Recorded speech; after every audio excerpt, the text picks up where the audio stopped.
شوال کے 6 روزے، چاہیں تو 2-3 شوال مسلسل اکٹھے رکھ لیں، چاہیں تو وقفے وقفے سے 1 مہینے میں رکھ لیں، جس طرح بھی رکھ سکتے ہیں، مرد بھی اور عورتیں بھی۔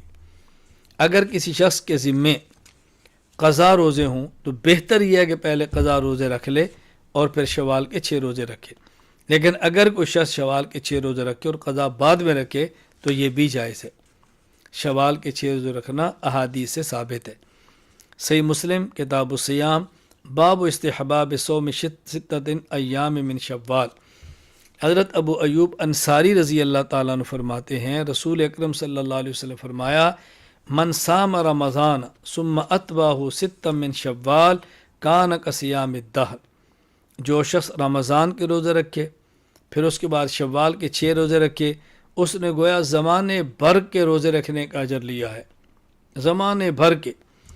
دوسری حدیث مسند احمد حدیث نمبر 14302، حضرت ابو ایوب انصاری رضی اللہ عنہ فرماتے ہیں، میں نے سنا رسول اللہ صلی اللہ علیہ وسلم کو ارشاد فرماتے ہوئے، آپ نے فرمایا، من صام رمضان و6 من شوال فکأنما صام السنۃ کلھا۔ جس شخص نے رمضان کے روزے رکھے پھر شوال کے 6 روزے رکھے تو گویا اس شخص نے پورے سال روزے رکھے ہیں۔ اللہ اکبر! کیا مطلب پورے سال روزہ رکھنے کے؟ یعنی رمضان کا 1 مہینہ اور شوال کے 6 دن۔ قرآن کریم کے اندر ہے، من جاء بالحسنۃ فلہ عشر امثالھا۔ اللہ نیک عمل پر، ایک نیک عمل پر 10 کا اجر دیتے ہیں۔ تو جب 6 رکھیں گے اور 6 پر 10 کا اجر ملے گا تو یہ 60 بنیں گے۔ 1 ماہ رمضان کا ہو گیا اور آگے 2 یہ ہو گئے، تو کل کتنے ہو گئے؟ مکمل سال کے اللہ اجر عطا فرمائے گا۔ رمضان کے مہینے کا بھی اللہ نے اجر دے دیا، اور شوال کے رکھنے کی وجہ سے اللہ نے 2 سال کا اجر، 2 ماہ کا یہ اجر مل گیا۔ اور رمضان کا 10 گنا اجر ملا تو پورے سال کا اجر مل گیا۔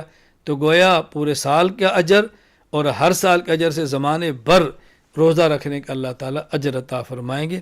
اللہ تعالیٰ مجھے بھی اور آپ کو بھی عمل کرنے کی توفیق عطا فرمائے۔ وآخر دعوانا الحمد للہ رب العالمین۔